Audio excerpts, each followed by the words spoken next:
New TV Telugu. Megastar Chiranjeevi హీరోగా రూపొందుతున్న చిత్రం విశ్వంబర. ఈ సినిమాకు వశిష్ఠ దర్శకత్వం వహిస్తుండగా చిత్రంపై అంచనాలు భారీగా ఉన్నాయి. ఈ చిత్రం ఇప్పటికే చాలాసార్లు వాయిదా పడింది. వాస్తవానికి 2025 సంక్రాంతికి ఈ సినిమా రిలీజ్ కావాల్సి ఉన్న సమ్మర్ కి పోస్ట్ పోన్ చేశారు. కానీ అప్పుడు మూవీ రిలీజ్ కాలేదు. కనీసం తర్వాత రిలీజ్ డేట్ కూడా చెప్పలేదు. అయితే ఇప్పటికే మూవీకి సంబంధించి విడుదలైన గ్లిమ్స్ కి నెగిటివ్ రెస్పాన్స్ వచ్చింది. ముఖ్యంగా విఎఫ్ఎక్స్ గురించి చాలా నెగిటివ్ కామెంట్స్ వినిపించాయి. దీంతో నిర్మాతలు క్వాలిటీ విషయంలో కాంప్రమైజ్ కాకూడదని భావించి మూవీని అత్యద్భుతంగా తీర్చిదిద్దుతున్నారు. ఈ మేరకు మేకర్స్ ఒక వీడియోను విడుదల చేశారు. క్వాలిటీ అవుట్పుట్ తోనే సినిమాని జనాల్లోకి వదలాలని భావించారు చిత్ర బృందం. అయితే చిరంజీవి బర్త్డే సందర్భంగా మూవీ టీజర్ ని ఈ రోజు సాయంత్రం 6:06 టీజర్ విడుదల చేయబోతున్నారు. కొద్దిసేపటి క్రితం యూవీ క్రియేషన్ చిన్న వీడియోని విడుదల చేయగా ఇందులో చిరంజీవి ఆసక్తికర విషయాలు తెలియజేశారు. మూవీ ఆలస్యానికి కారణం మీకు అత్యున్నత ప్రమాణాలతో బెస్ట్ క్వాలిటీతో మూవీని మన ముందుకు తీసుకురావాలనే చిత్ర బృందం ఇంత సమయం తీసుకుంటుందని చిరంజీవి అన్నారు. ఇది చందమామ కథలాగా సాగిపోయే అద్భుతమైన కథ. చిన్న పిల్లలతో పాటు పెద్దవాళ్ళలో ఉండే చిన్న పిల్లలకి ఈ సినిమా బాగా నచ్చుతుందని చిరంజీవి అన్నారు. ఇక మూవీని 2026 సమ్మర్ కి విడుదల చేయనున్నట్టు చిరంజీవి స్వయంగా చెప్పుకొచ్చారు. మూవీ విషయానికి వస్తే ఈ చిత్రం భారత పురాణాల ఆధారంగా రూపొందుతున్న ఫ్యాంటసీ యాక్షన్ అడ్వెంచర్. మన పురాణాల ప్రకారం మొత్తం 14 లోకాలు ఉన్నాయని చెబుతారు. యమలోకం, పాతాళం, స్వర్గం వంటి వాటి వరకు సినిమాల్లో చాలా మంది చూపించారు. కానీ విశ్వంబరలో ఆ 14 లోకాలకు మూలమైన సత్యలోకాన్ని చూపించబోతున్నాం అని ఇటీవల దర్శకుడు చెప్పుకొచ్చారు. ఈ కథలో కథానాయకుడు ఆ లోకానికి ఎలా వెళ్తాడో, అక్కడ నుంచి కథానాయకును భూమిపైకి ఎలా తీసుకొస్తాడో అన్న అంశం చుట్టూ సినిమా ఉంటుందని చెప్పాడు.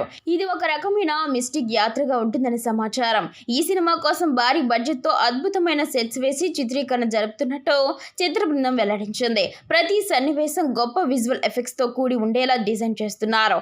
అందుకే ఇది చిరంజీవి కెరీర్ లోనే అత్యంత విజువల్ గా రిచ్ సినిమా అవుతుందని భావిస్తున్నారు. చిరంజీవికి జోడీగా త్రిష నటించగా మరో కీలక పాత్రలో ఆషికా రంగనాథ్ కనిపించనున్నారు. యూవీ క్రియేషన్స్ ఈ చిత్రాన్ని నిర్మిస్తున్నప్పటికీ ఇది పాన్ ఇండియా స్థాయిలో తెలుగుతో పాటు ఇతర భాషల్లో కూడా విడుదల కానుంది. ఇలా మీ ముందుకు రావడానికి కారణం విశ్వంభర. చాలా మందికి డౌట్ ఉంది, ఈ చిత్రం ఎందుకు డిలే అవుతుంది, ఆలస్యం అవుతుంది. ఈ ఆలస్యం, ఈ జాప్యం చాలా సముచితో నేను భావిస్తున్నాను. ఎందుకంటే ఈ చిత్రం సెకండ్ హాఫ్ మొత్తం విఎఫ్ఎక్స్ అండ్ గ్రాఫిక్స్ మీద ఆధారపడి ఉంది. మీకు అత్యున్నతమైన ప్రమాణాలతోటి, ద బెస్ట్ క్వాలిటీ తోటి ఇది మీ ముందుంచాలి, మీకు అందివ్వాలన్న దర్శక నిర్మాతల ప్రయత్నమే ఈ జాప్యానికి ప్రధానమైన కారణం.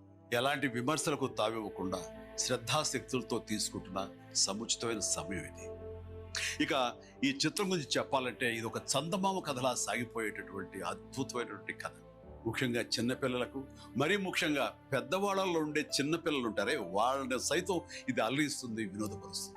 ఈ సినిమా రిలీజ్ ఎప్పుడెప్పుడా అని ఎదురు చూసే మీతో పాటు నాకు కూడా సమాధానంగా యూవీ క్రియేషన్స్ వాళ్ళు ఒక చిన్న గ్లిమ్స్ని మనకు అందివ్వబోతున్నారు.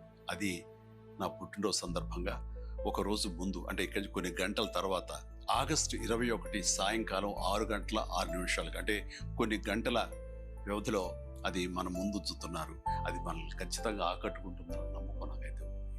గ్లిమ్స్ వస్తుంది, అది మనల్ని అలరిస్తుంది. అది సరే, ఇంతకీ రిలీజ్ ఎప్పుడు చెప్పట్లేదే, అది లీక్ చేస్తున్నాను. చిన్నపిల్లలు, పెద్దవాళ్ళు ఉండే చిన్నపిల్లలు దీన్ని ఎంజాయ్ చేసే సీజన్ సమ్మర్ సీజన్, వచ్చే వేసవి 2026 వేసవి నాడు ఈ సినిమా మీ ముందు ఉంటుంది. నాది భరోసా. ఎంజాయ్. ఈ చిత్రాన్ని చూడండి, ఆస్వాదించండి, విశ్వంభరను ఆస్వాదించండి.